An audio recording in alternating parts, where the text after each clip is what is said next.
Girl got contacts, not color contacts, but just contacts to see afar to go with some readers. Do you like? Oh, okay, I'm feeling myself.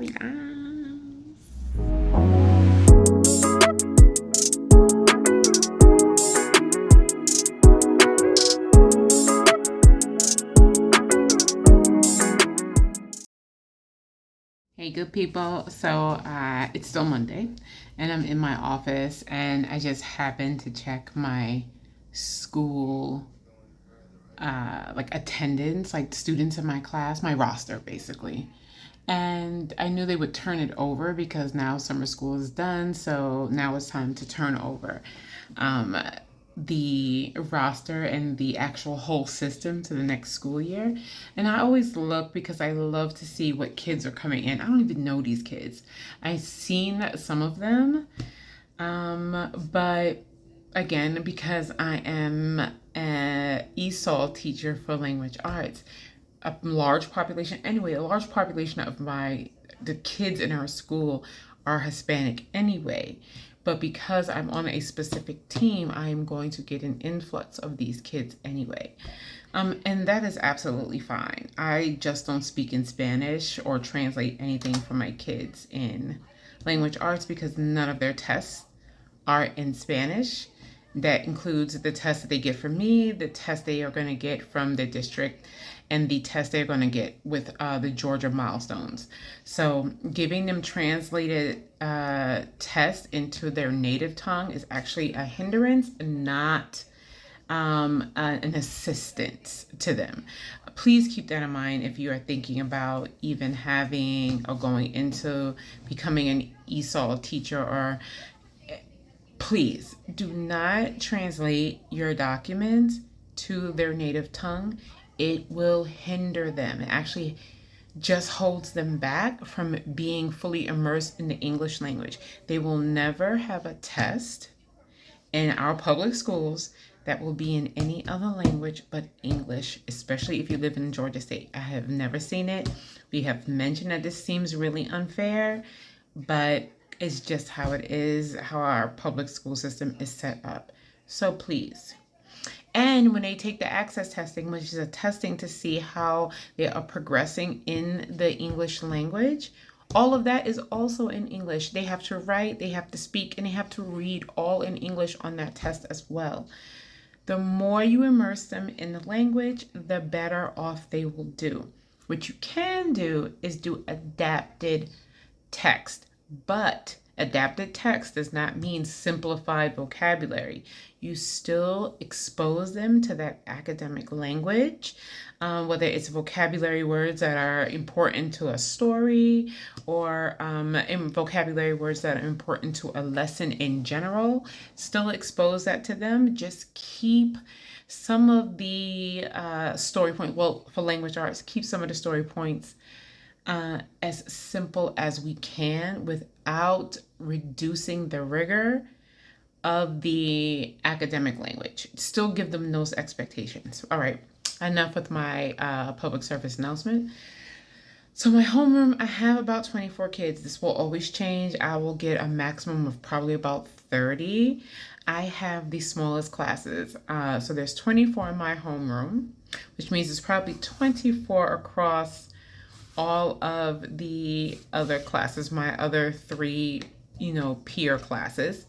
But I have the least amount of students overall because I am not the sheltered ELA teacher. I am the language arts teacher that they go to once they reach a certain level of language proficiency, right? So my other peer takes care of like our students are on maybe a level 1 and 2, like brand new speaking the language. Me, like I said, I really don't give translated. I don't give any translated text. I don't translate anything I'm going to say. I'm fully immersing you in the language for your success. So my first class, it has 15 kids. My second class has 19, then my third class has 18, and then my Last class has 18. So yeah, most of my other, they'll be mad because they probably will have about 24, 25 if this number doesn't change, if this number changes. Um, but that is the way it is. There is nothing I can do about that. That is the way it goes. But I just wanted to come on here and tell you I'm not going to show you this because, of course, they got little faces to this stuff, and I do not want to jeopardize anybody's privacy. So yeah, I just want to come on saying that I got my roster. It more than likely will change. It will go up, it will go down. When they come in, it just fluctuates. I don't even get upset. I'm still going to have the same amount of desk set up because I need the ability to have an influx when I need it. So that's all I wanted to say. See ya. Happy Wednesday, good people. It is July 9th. I chilled yesterday. I had little man had an appointment and I just relaxed. Yesterday I didn't do anything. But today I am officially getting some actual classwork done. This year I am the 8th grade language arts instructional lead. The team leader basically for our language arts department. And it is my responsibility to kind of get these materials ready to go. As I mentioned, I don't know if I kept it in, but I'm going to repeat it. This year we're going to do things just a little bit different. We have a lot of new teachers, and it's very important for new teachers to get practice on creating lesson plans that are specific to their student demographic. In our school, we have the ESOL team, which is the students that are learning English as a second language. We have our gifted team. We have the Gen Ed and SPED team that kind of combine together because some students have co-taught classes and some have either a resource like sheltered language arts classes or just regular Gen Ed classes. So because of that, each teacher should be catering to their student demographic, the instructional needs of their kids, because our gifted team would have a more rigorous curriculum. The work should be harder, it should be longer because they are gifted. Me as the language arts ESOL teacher, I want to take into consideration that these students are learning English as a second language, that I'm still immersing them in English while maintaining a certain level of rigor so they are introduced to that academic language. But maybe some of my students have to get adapted reading. I do not translate anything from my ESOL students. They get adapted reads, and you can use, sometimes HMH already has that in there, or I will just go ahead and upload the story into Copilot, which is an AI program, and it will keep the adapted version in there while maintaining the academic words. I usually bold them and say keep these in. And then of course for our Gen Ed and SPED team, the SPED teachers should be chunking and scaffolding as needed, supplying the students with any additional instructional material they need, like anchor charts, graphic organizers, anything like that. And for our Gen Ed team would be pretty much the same thing, very similar to a mix between ESOL and gifted. But I'm going to hold the teachers responsible for it this year. So I'm going to give them the blueprint that is wonderfully supplied by our district office for language arts. And I am creating my own lesson plan for my ESOL kids. So I'm going to show them this as an example, but tell them my lesson plan is not available to you. You will take the blueprint and you will create your own lesson plan from that, especially our Gen Ed, who is my mentee, and my SPED teacher, who is also another mentee of mine. They will be co-teaching together 2 out of 4 classes, I believe. if it hasn't changed from last year. And they will need to come together to determine what is in the best interest of those children, because that is not my responsibility, that is theirs. So I'm pushing it back. Also, we normally were going at a very leisurely pace, but we are doing our babies a disservice. We are going to expose them to as much reading as possible. We have a curriculum map, and that is also created by the district, giving a rough estimate, like this story should really only take 5 days. And after talking to the other veteran teacher that's on the team with me, we're like, yeah, it really should only take 5 days for this story. Even for ESOL and SPED students, it really shouldn't. The beauty of language arts is that standards repeat. It's not like math where the standards build upon each other every single time.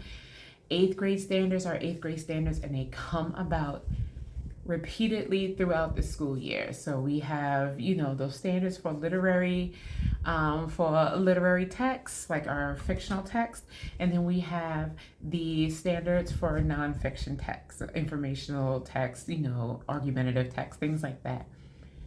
They repeat. So if the students did not grasp that particular standard at this time, we will see it again. And because it is language arts, we have the flexibility to incorporate that standard into the next text if the next text is the same. So if a student struggle with a literary AKS standard with this story, and the next story is also a literary story, add it in and do small group. Beautiful. We are a firm believer of gradual release, aka I do, we do, you do. It is called gradual release. That is not, and this is me, it is not a linear execution. So if one day your kids do a I do, we do, the next day you could do the you do. And if you already show them how to do it, then let them continue to do the you do. Gradual release does not need to be done in for every single lesson, especially when you're still teaching the same text over a course of 5 days. When you're introducing a new standard, of course, do the I do, we do, but the kids should get as much you do practice, whether it is collaborating groups or independent work. Lots of you do, that gradual release, and great opportunity when you do that to sit with those small groups, those students that may be struggling. Yep, that's also a great opportunity. I also never mentioned, because I have forgot, that I also get a student teacher for, I believe, this first semester. So I'm definitely going to put that individual to use into work, because no, you don't get to be kind of like a para. When you have me as a mentor, you will actually work. So yeah, it's going to get to work. So I'm going to turn you around, because I'm going to show you what the blueprint looks like and kind of how I have manipulated it to my demographic. All right, be right back. All right, this is what is known as the lock. The lock is language arts, I forgot what it stands for. Language arts something. Basically is where we get all of our instructional material from. So I'm going to go to our middle school. And of course, this is 8th grade. And as you see here, it has the HMH textbook mapping, the writing scope, because our children need to practice as much writing, their CLT instructional calendar, the pacing guide, and all of that. So I'm going to actually go into Unit 1. And this is basically what it looks like. It has our writing tasks, the pacing. I'm going to look right here. This is the whole unit, but this one right here, this section is the Brave Little Toaster. This is what they will be practicing writing, introduction and thesis statement. One mistake that we have done as teachers over the past several years is teach as if these students have no idea what an introduction or thesis statement is. We have to stop doing that. They're in 8th grade, so the expectation is that they do know. We're going to move in as if they do know. And if it comes back that they are struggling, then we go from there. Not to keep teaching this information from scratch. Big mistake. So if you're out there doing that, you might want to reevaluate, because that takes up a lot of time. Then if you have students that already mastered introduction and thesis, great. You can give them more you-do responsibility, have them practice more. Then if you have some students that might be struggling with it, you can either pair the students that have mastered this particular part of writing, have them do some peer-to-peer editing and help, while you work with those students who are really struggling, maybe coming from a different country, maybe never had to write an introduction or don't understand what a thesis statement is, and pull them for small group while your mastery students work with their peers that may be struggling just a bit. Utilize your kids. This puts that education power back in the hands of the students. So I use my kids a lot. This is how we're approaching this year. It gives you the standards in which our students should have, that they will be working on here. So this is just a writing scope, but I want to show you the mapping. Sorry about my hand. It's the mapping that I want. Let me see. Where is my instructional mapping? There you go, textbook. All right, so here is textbook mapping. This is what it looks like.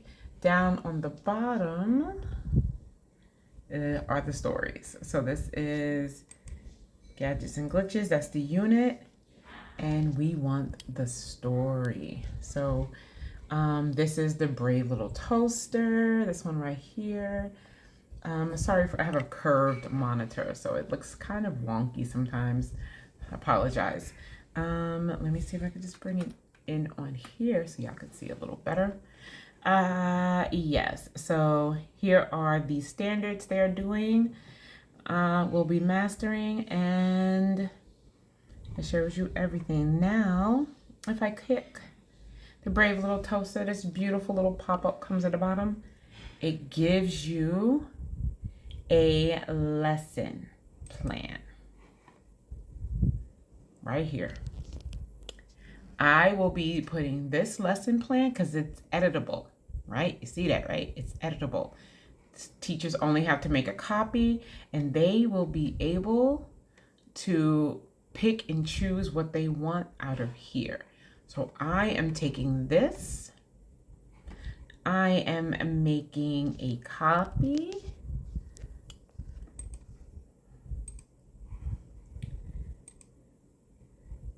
And I'm going to say editable copy of lesson 1. I am not putting it in my drive. I am going to say all locations, shared drive,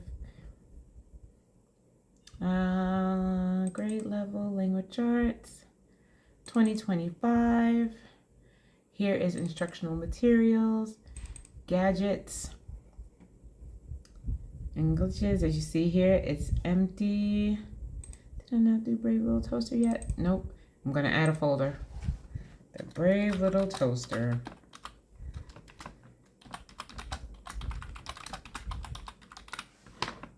Okay, create. And I'm going to put that right on in there. Make a copy. And it has made a copy for them. I'm going to X right on out of it because I've already done it, right? And that is that one. I'm going to X out of this one too. Then if I go back into the pacing guide, oh, I didn't want the pacing guide this semester. If I click it again, the lesson plan, there's also the sample slide deck. I'm going to open that bad boy up because it literally has created a wonderful slide deck for them. The vocabulary words, it has hyperlinks, all of that jazz. Again, I am making a copy for my teachers. I'm going to scan out. Oops, sorry. Forgot these wonderful things do things differently. There you go. And going back to this one to make it bigger. All right. And I am going to do the same for my wonderful teachers. I am making a file. I am making a copy of the entire presentation, editable copy of Unit 1, Lesson 1. It says my drive, all locations, shared drive.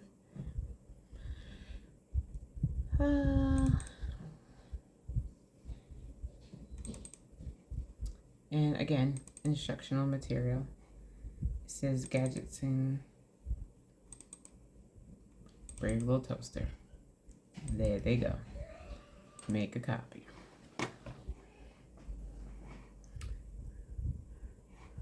Let me just make sure that this is for the brave little toaster.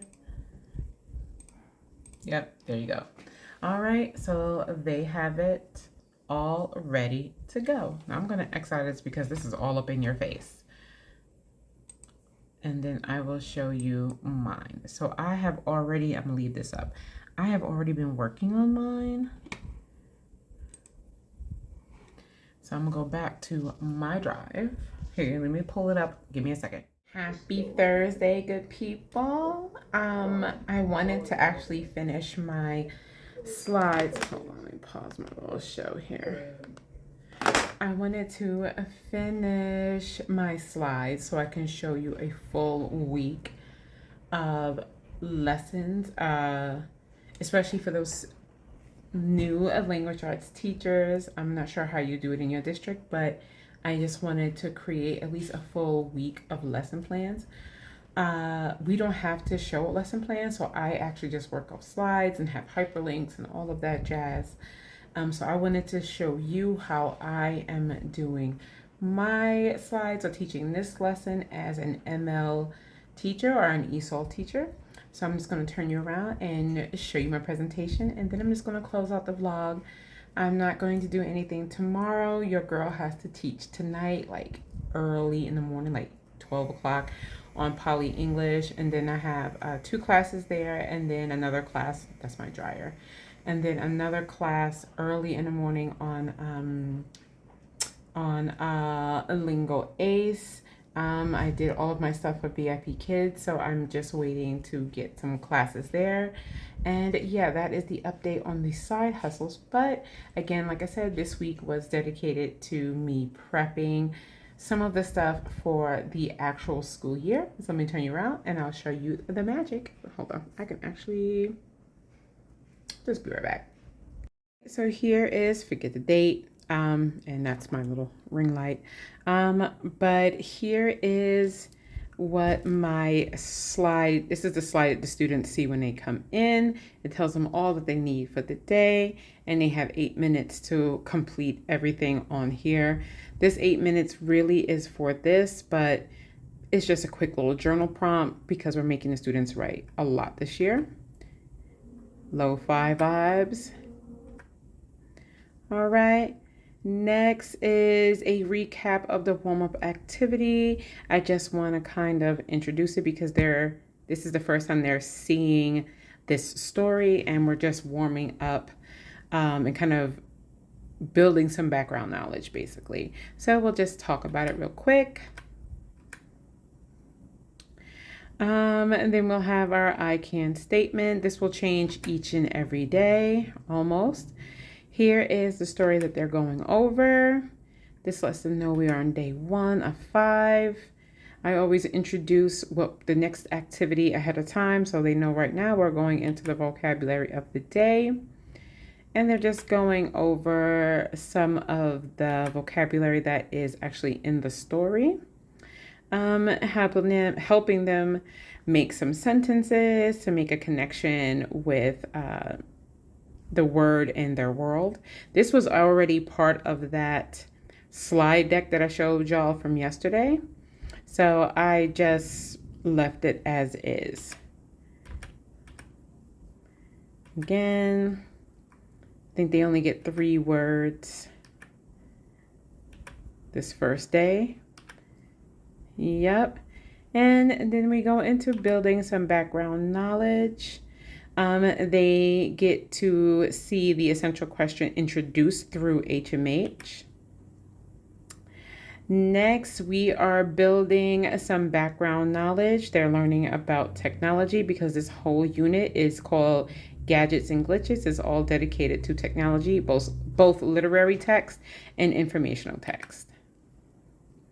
Then the genre for this particular story is a science fiction. So I'm helping them understand what the science fiction genre will normally cover.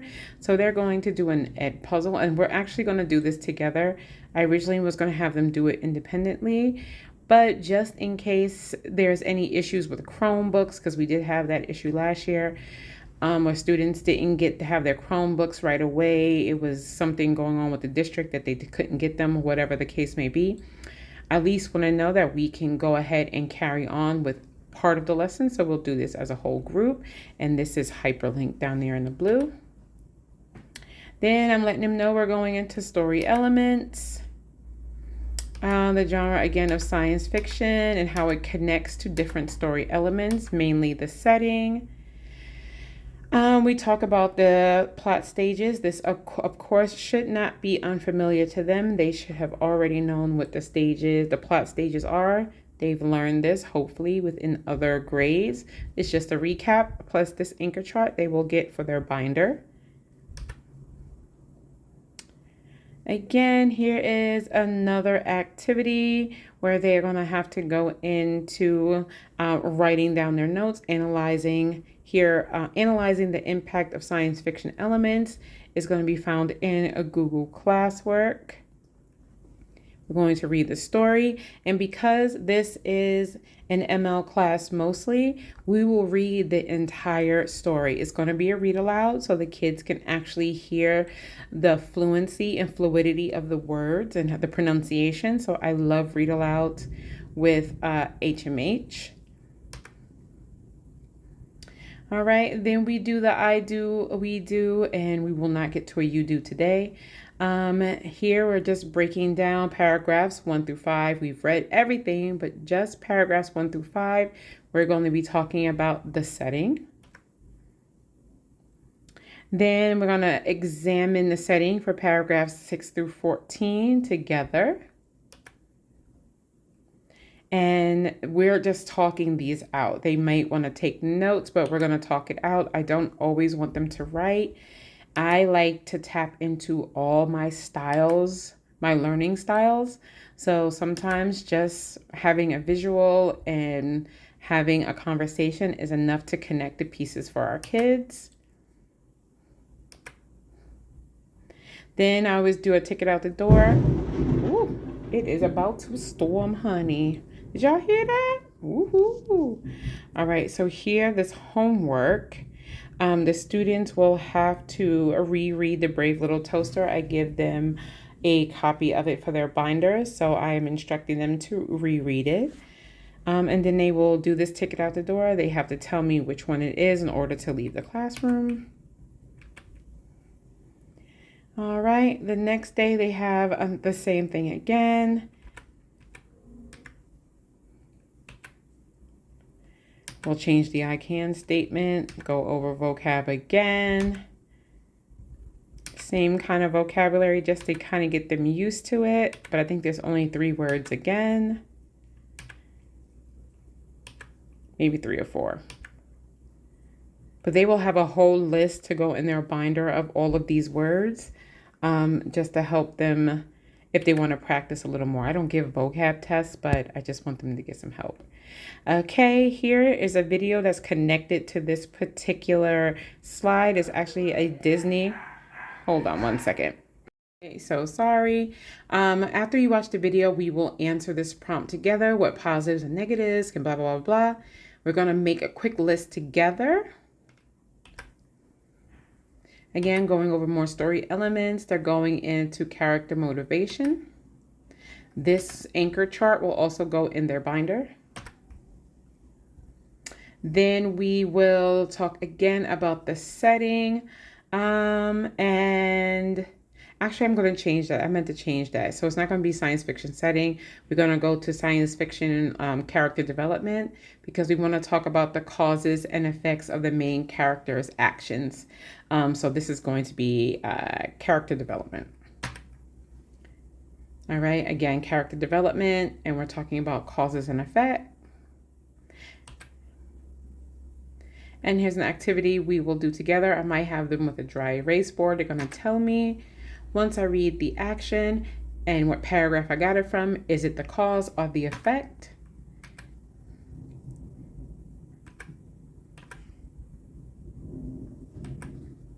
Beautiful. The reason why this is in purple and the rest is in blue is because on their note taker, they will write only the purple. Right? And then next with their group, they're going to complete the opposite side of the T-chart because this is a T-chart, cause and effect.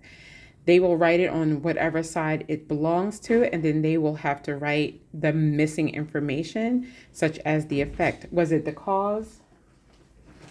What was the cause for this particular effect, and what is the effect of this cause?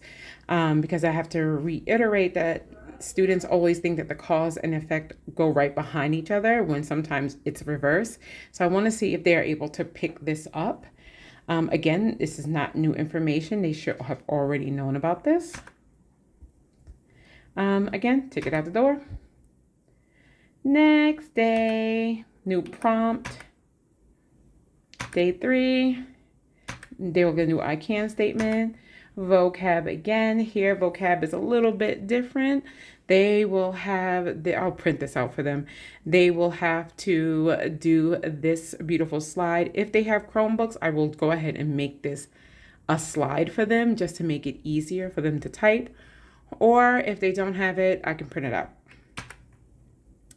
Here's another word. And this is mine. So when we go over it, they will see mine just in case they had any issues. And again, the other word as well. Making the connection. Now, making the connection is connecting the story to the essential question because they should be able to answer the essential question in every story. So they have a bit of a writing task. So they will be answering this particular prompt and they will be writing a paragraph of a minimum of 5 sentences. I will have sentence starters on an anchor chart so they can refer to it as they are writing. They get 12 minutes to do so.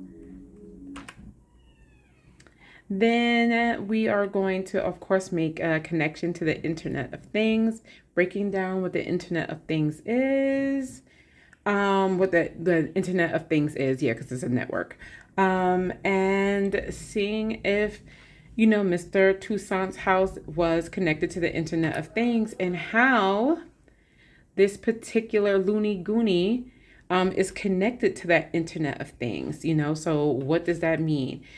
So they're going to be able to answer this question. They're going to write on the dry erase boards. They're going to jot down their thoughts to this question. And when the timer goes off, we will discuss it as a whole group. And I always tell them to be ready because I will randomly call your name. I do not tell them who I'm going to call or how many students I'm going to call. I randomly pick. It just keeps them on task. This will also be another anchor chart regarding character development, character response versus character reaction. They will look at this analyzing theme, peer coach video. Again, this is just reminders of what a theme is. Here's a fun activity we're going to do. It is the technology message theme wall. They will have to tell me in a sentence what the theme of the story is. They have to write the theme and I will give them a prize. The best ones will receive a prize, closely related, just to see how they are doing with the theme. So they'll put it on a sticky note and they'll put it on a board once they are done writing, and they have to write their name in order to receive a credit. All right, again, take it out the door. Did I say no homework? Yep, they have to reread one more time. I just want them to seal it in. Again, the next day. Day 4, again, the I can statement, vocab. They have the last of the vocab here. There's quite a few of them. But today is a pretty light day because they will just have vocab, and we're doing writer's workshop. These are the only things we're doing. So the writer's workshop is just for us to kind of go over what the introduction, what a good introduction is, with a strong thesis. Today we'll just review it, and then tomorrow they'll get some practice writing it. I will have a link to where it says let's get started, where we already had this information. Take it out the door. They have no homework, and they will just simply answer this question out the door. This will be, I don't know what I want there yet. I'll let you know. All right, and finally, day 5. We are doing rotation station with small groups. So I will have 3 stations. They'll have a vocabulary recap. So it'll be some worksheets on the vocabulary that they've been working on all week.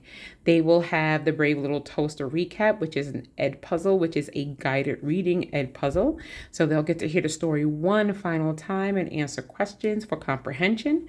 And then they will be doing identifying effective introductions, and I will give them a checklist of the 3 things a strong and effective introduction should have.